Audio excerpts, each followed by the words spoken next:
अल्लाहु अल्लाहु अल्लाहु।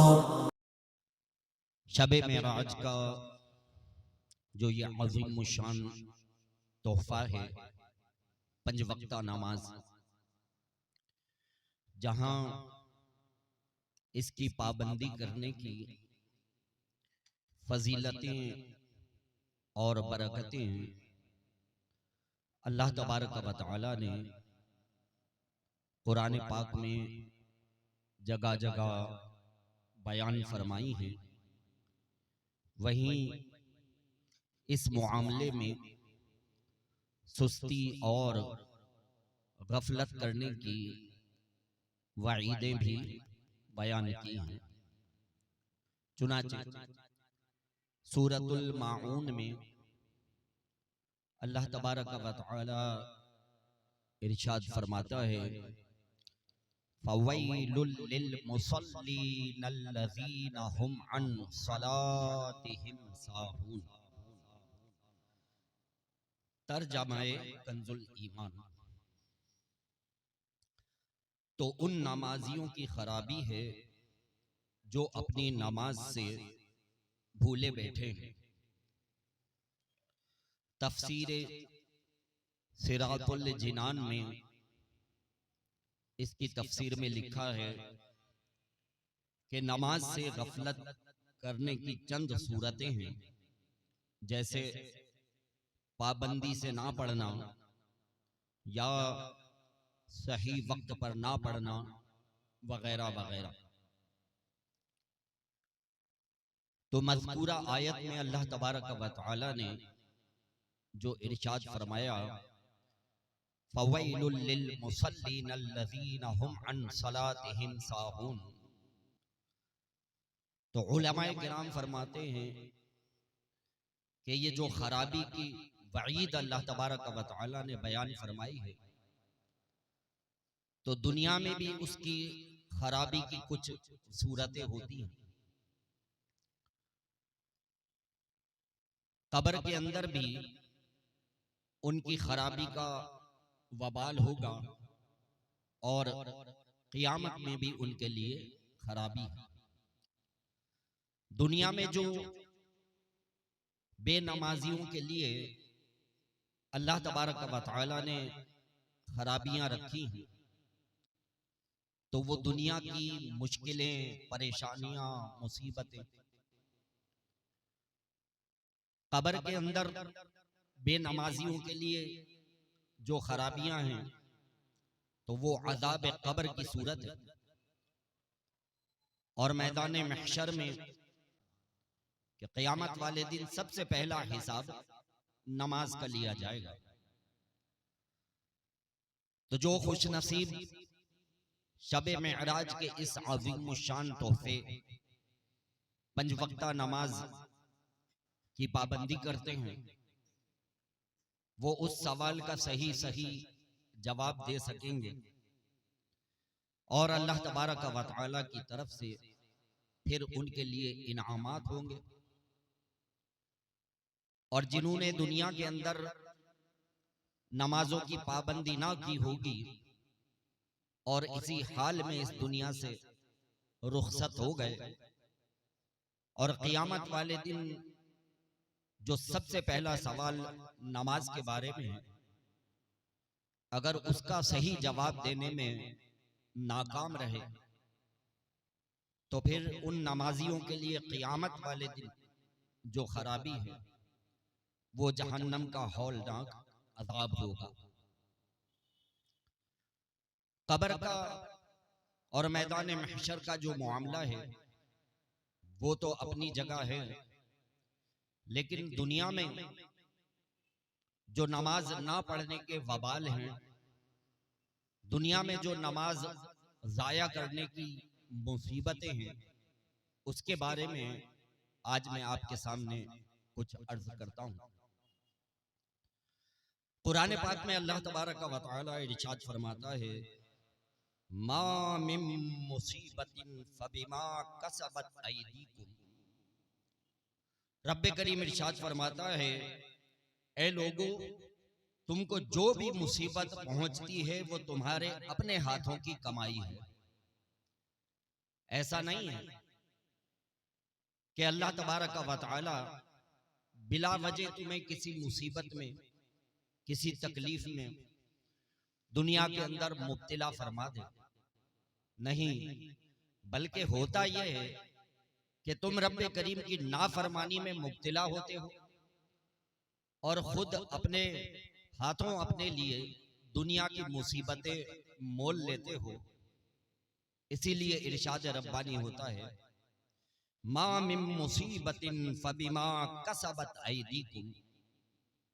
ए लोगों, तुमको जो भी मुसीबत पहुंचती है वो तुम्हारे अपने हाथों की कमाई है, वो तुम्हारा अपना किया धरा है। अब नमाज में गफलत करने की वजह से जो तरह तरह की तकलीफें और परेशानियां बंदों पर दुनिया में आती हैं, अहादीस मुबारका में बड़ी तफसील के साथ प्यारे आका सल्लल्लाहु तआला अलैहि वसल्लम ने उसका बयान फरमाया है। कुछ खुलासा मैं आपकी खिदमत में अर्ज करता हूँ।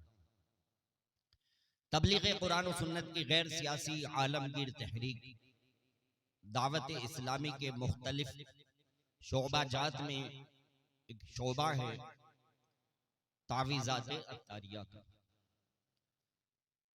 तो उसमें चंद मुंतखब मसाजिद में बस्ते लगाए जाते हैं और वहां जो इस्लामी भाई मामूर होते हैं तो वो लोगों को रूहानी इलाज तजवीज़ करते हैं। तो तावीज़ात अत्तारिया पे जो हमारे इस्लामी भाई मौजूद होते हैं और लोगों को उनकी तकलीफों में, परेशानियों में पढ़ने के लिए कुछ वज़ाइफ वगैरह बताते हैं, तो उन लोगों में से अक्सर ने मुझको यही बताया है कि अरशद भाई, हमारे पास जो लोग आते हैं तो उनमें से 90% लोग अपनी क्या परेशानियां बयान करते हैं। सुनिए,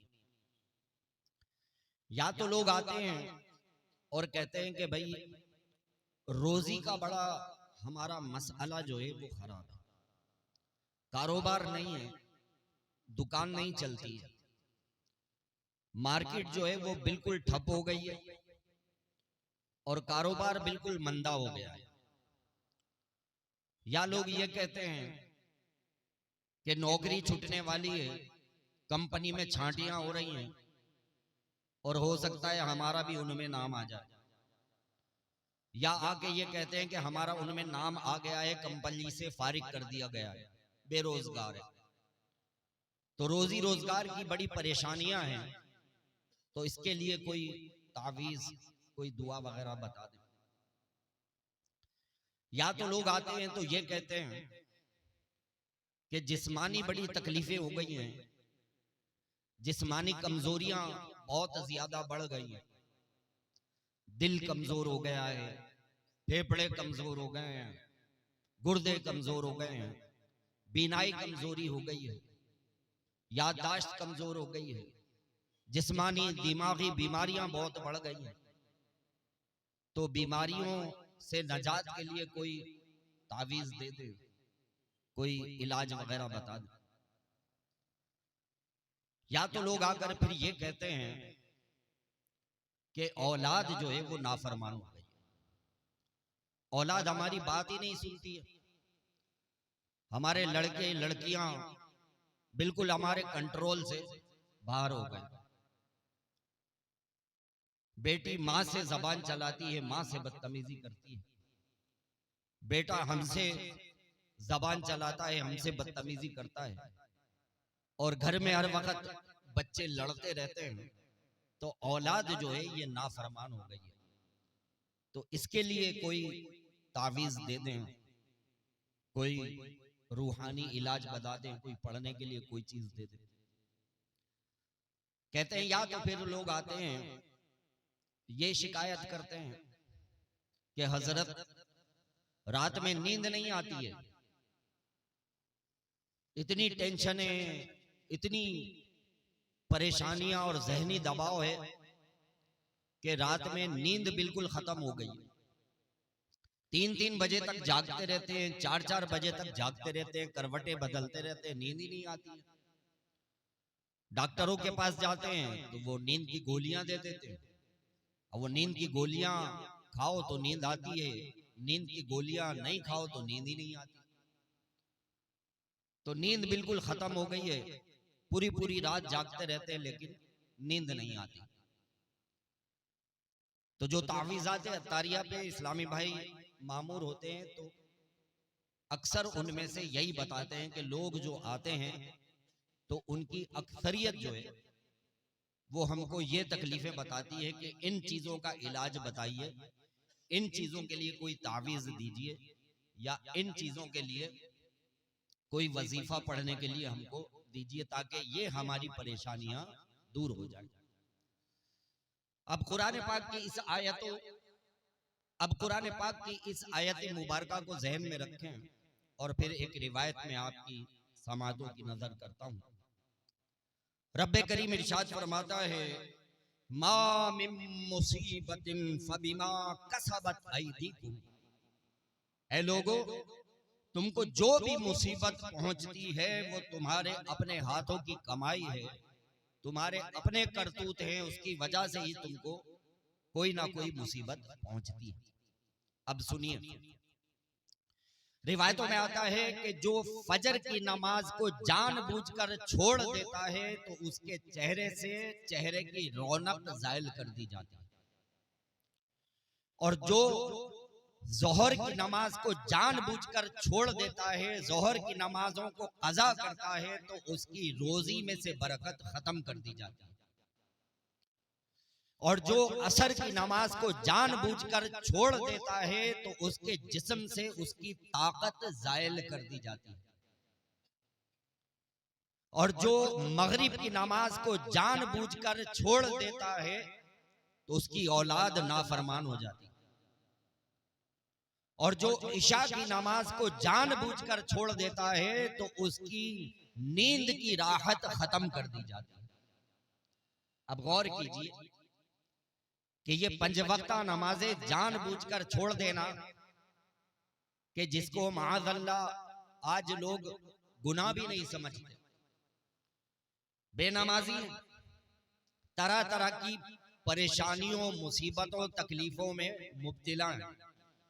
और बात क्या करते हैं, सुनिए, पता नहीं हमसे कौन सी ऐसी जो है वो नाफरमानी हो गई है, पता नहीं हमसे कौन सा ऐसा गुनाह हो गया है कि हमारी तकलीफें ही खत्म नहीं होती, पता नहीं हमसे कौन सा ऐसा गुनाह हो गया है कि अल्लाह ने सारी तकलीफें हमारे ऊपर ही डाल दी, पता नहीं कौन सा ऐसा हमने गुनाह कर दिया है, हमारी तो परेशानियां ही खत्म नहीं होती। लोग इस तरह की बात करते हैं, नमाजें जानबूझकर छोड़ रहे हैं, नमाजें जानबूझकर कज़ा कर रहे हैं, ये गुनाह और ये तकलीफ और ये नाफरमानी लोगों को नजर ही नहीं आती कि जानबूझकर नमाजों को छोड़ देना ये कितना बड़ा गुनाह है, जानबूझकर नमाज ना पढ़ना ये कितनी बड़ी अल्लाह तबारक व तआला की नाफरमानी है। और कहना ये है कि पता नहीं हमसे कौन सा ऐसा गुनाह हो गया कि हमारी तो तकलीफें ही खत्म नहीं होती, हमारी तो परेशानियां ही खत्म नहीं होती। तो गौर कीजिए कि रोजी में बरकत खत्म हो रही है, जिस्म की ताकतें जायल हो रही है, औलाद नाफरमान हो रही है, नींद की राहतें खत्म हो रही हैं, तो फरमाया कि ये नमाजें कज़ा करने की वजह से, नमाजें जानबूझकर छोड़ देने की वजह से।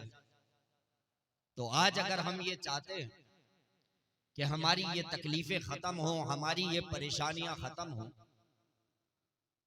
तो शबे मेराज का जो ये अजीम शान तोहफा है, 5 वक्त की नमाज है, इसको पाबंदी के साथ पढ़ी। तो याद रखिए कि जो फजर की नमाज को छोड़ देगा उसके चेहरे की रौनक जायल हो जाएगी, और जो फजर की नमाज पाबंदी से पढ़ेगा तो उसके चेहरे पर अल्लाह ताला नूर अता फरमाएगा। आज हम अपने अगले दिन का कोई ना कोई प्लान रोजाना बनाते हैं। मसलन जो ताजिर है, जब रात को वो अपने बिस्तर पर लेटता है तो उसके जहन के अंदर अगले दिन का जो एक प्लान होता है वो ये होता है कि भाई कल जो है वो मार्केट जरा जल्दी जाना है, दुकान जरा जल्दी खोलनी है, तो काम की कोई तरकीब बन नहीं रही है, दुकान को जो है वो जरा जल्दी खोलना है और फिर उसके बाद इस तरह से अपने काम निपटाने। जो स्टूडेंट तो जब वो रात को बिस्तर पर लेटता है तो अगले दिन का उसका प्लान ये होता है कि कल मुझे टेस्ट देना है स्कूल में और कल मेरा इम्तिहान है, तो लिहाजा कल जरा स्कूल जो है वो जल्दी पहुंचना है, अगर लेट पहुंचा तो सजा मिलेगी, तो कल मुझे स्कूल जो है वो जल्दी जाना है। घर की औरतें जो हैं वो जब अपने बिस्तर पर लेटती हैं तो अगले दिन का उनका प्लान क्या होता है कि सुबह उठकर जरा पराठे पकाने हैं, चाय बनानी है, नाश्ता बनाना है, शौहर काम पे जाएगा, बच्चे स्कूल जाएंगे तो उनके लिए खाने पीने का कुछ इंतजाम करना है। तो हम जब अपने बिस्तर पर लेटते हैं तो अगले दिन का जो हमारा प्लान होता है ना, वो क्या होता है कि भाई मार्केट जल्दी जाना है, कामकाज की कोई तरकीब करनी है, ऑफिस जल्दी जाना है, लेट नहीं होना, स्कूल जल्दी पहुंचना है, स्कूल में कल टेस्ट देना है। और ये सारे काम हम अपने प्लान के अंदर शामिल करते हैं, लेकिन सुबह उठकर सबसे पहले फजर की नमाज पढ़नी है, इसकी कोई प्लानिंग नहीं होती है। कल सुबह उठ के सबसे पहले फजर की नमाज पढ़नी है, इसकी कोई प्लानिंग नहीं होती है कि कल उठूंगा तो सबसे पहले फजर की नमाज पढ़ूंगा, फिर मार्केट जाने की तैयारी होगी। कल जब उठूंगा सबसे पहले फजर की नमाज पढ़ूंगा, फिर स्कूल की तैयारी करूंगा। कल जब उठूंगा तो सबसे पहले फजर की नमाज पढ़ूंगा, फिर अपने ऑफिस जाने की तैयारी करूंगा। और कल जब सबसे पहले मैं उठूंगी, फजर की नमाज पढ़ूंगी, उसके बाद अपने बच्चों और घर वालों के लिए नाश्ता बनाऊंगी। तो अगले दिन की प्लानिंग में फजर की नमाज तो हमारी शामिल होती ही नहीं। आटे में नमक के बराबर चंद लोग ऐसे होते हैं कि जो ये सोचते हैं कि कल जब मैं उठूंगा तो सबसे पहले फजर की नमाज पढ़ूंगा, लेकिन अक्सरियत हमारी ये है कि जिसकी अगले दिन की जो प्लानिंग होती है तो उसके अंदर सबसे पहले फजर की नमाज पढ़नी है, ये काम हमारा शामिल ही नहीं होता। तो फजर की नमाज की पाबंदी करेंगे तो अल्लाह तबारक व तआला रोजियों में भी बरकत अता फरमाएगा और चेहरे पर भी नूर आएगा। जोहर की नमाज कज़ा की, रोजी में से बरकत खत्म कर दी जाएगी, और जोहर की नमाज पाबंदी के साथ पढ़ेंगे तो इंशाअल्लाह रोजी रोजगार में भी अल्लाह ताला बरकतें अता फरमाएगा। असर की नमाज जानबूझकर छोड़ दी, असर की नमाज जानबूझकर कज़ा कर दी तो जिस्म की ताकतें ज़ायल हो जाएंगी। अब चाहे जितनी दवाइयां खाओ, जितने माजून खाओ, जितनी टॉनिकें पियो, अगर असर की नमाज पढ़ने की आदत नहीं है तो बता दिया गया है कि जिस्म से जिस्मानी ताकतें ज़ायल कर दी जाएंगी। तो असर की नमाज जानबूझकर छोड़ी तो जिस्म की ताकत ज़ायल हो जाएगी, और असर की नमाज पाबंदी के साथ पढ़ी तो अल्लाह तबारक व तआला जिस्मानी कुव्वत अता फरमाएगा और इस नमाज की बरकत से तरह तरह की बीमारियों को दूर फरमाएगा। मगरिब की नमाज जानबूझकर छोड़ी तो औलाद नाफरमान हो जाएगी, औलाद बात नहीं सुनेगी, घर में बच्चे लड़ते ही रहे।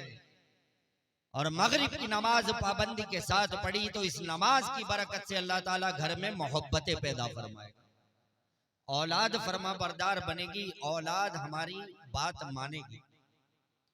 ईशा की नमाज तर्क कर दी, ईशा की नमाज बिल्कुल पढ़ना ही छोड़ दिया तो याद रखिए कि नींद की राहत खत्म कर दी जाएगी, नींद की राहतें खत्म हो जाएंगी। अब खाते रहो नींद की गोलियां, जब ही नींद आएगी, जब तक गोली नहीं खाएंगे नींद भी नहीं आई।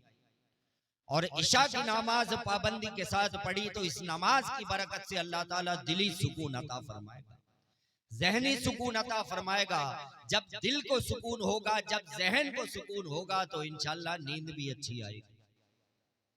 तो ये 5 वक्त की जो नमाज है, जो कि शबे मेराज का अजीम मुशान तोहफा है, जहां इसमें अल्लाह तबारक व तआला ने दुनिया की, कब्र की, आखिरत की बेशुमार बरकतें और रहमतें रखी हैं, वहीं इन नमाजों को कज़ा करने की वजह से दुनिया की भी तकलीफें हैं, क़यामत के दिन की तकलीफें हैं और कब्र की भी तकलीफें हैं। प्यारे आका सल्लल्लाहु तआला अलैहि वसल्लम इरशाद फरमाते हैं कि सबसे पहले क़यामत के दिन बंदे से नमाज का हिसाब लिया जाएगा। रोज़े महशर के जां गुदाज बूहद, अव्वली पुरसिशे नमाज बूहद, कि क़यामत का दिन जो कि जान को पिघला देने वाला दिन होगा, उस दिन अगर सबसे पहला सवाल किसी चीज के बारे में किया जाएगा तो वो नमाज के बारे में किया जाएगा। और नमाज की अल्लाहु अकबर कैसी अजीम शान बरकतें हैं। आइए एक बहुत ही ईमान अफरोज वाक़या में आपकी खिदमत में अर्ज करता हूँ। मनक़ूल है कि जब अल्लाह तबारक व तआला ने हजरत जिब्रील अमीन अलैहिस्सलाम को पैदा फरमाया तो उनके अंदर अल्लाह तबारक व तआला ने अपनी मारिफत को रख दिया।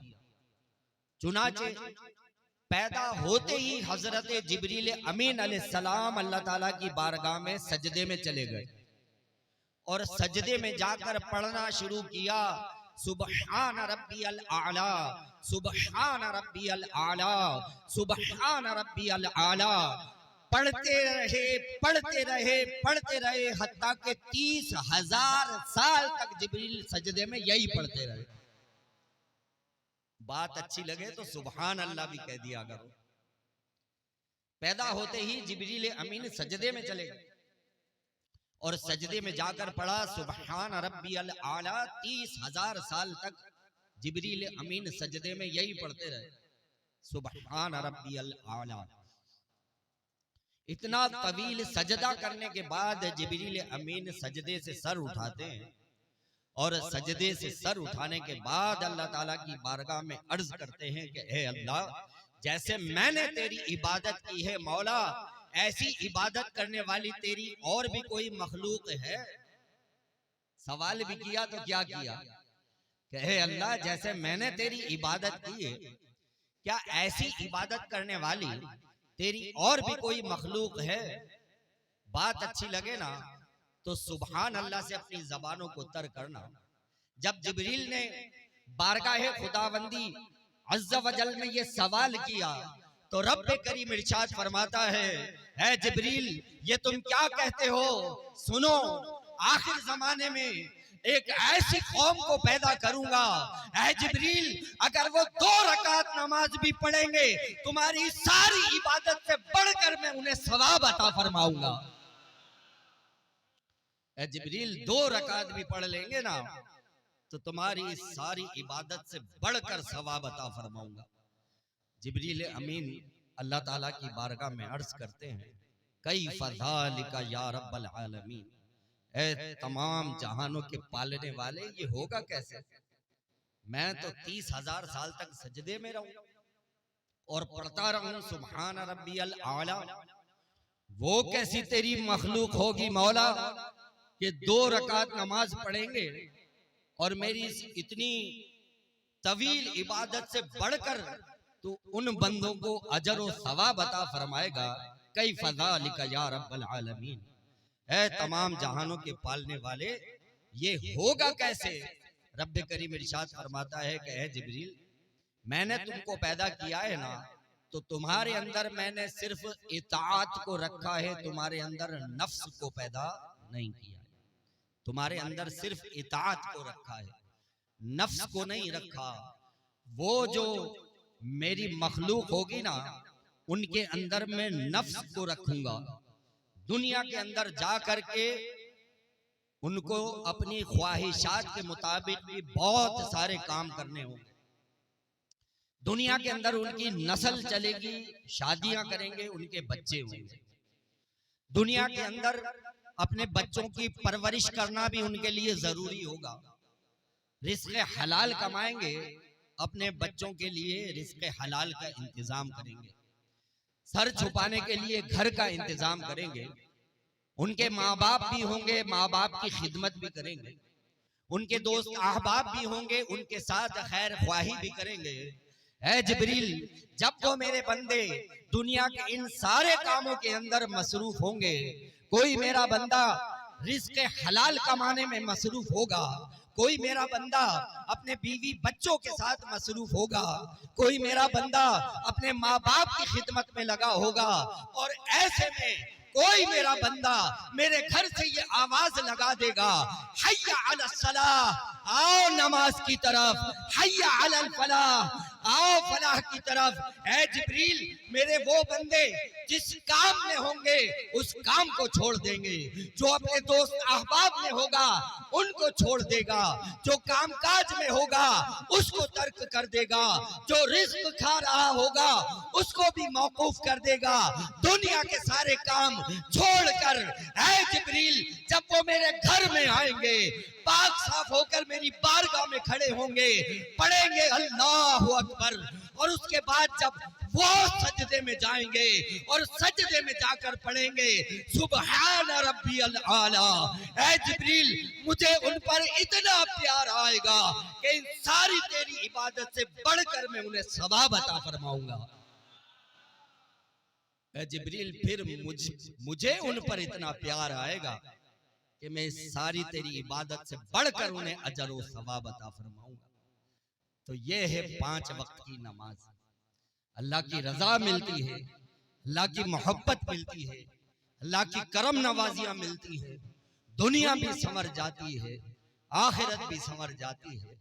रब्बे करीम से दुआ है कि हम सबको 5 वक्त का नमाज पाबंदी के साथ अदा करने की तौफीक अता फरमाए। वाखिरु दावाना अनिल हम्दुलिल्लाहि रब्बिल आलमीन। अगर आपको ये वीडियो पसंद आई हो तो इस वीडियो को लाइक करें, कमेंट्स करें, शेयर करें और मेरे इस चैनल को सब्सक्राइब करें। जज़ाकल्लाहु खैरा।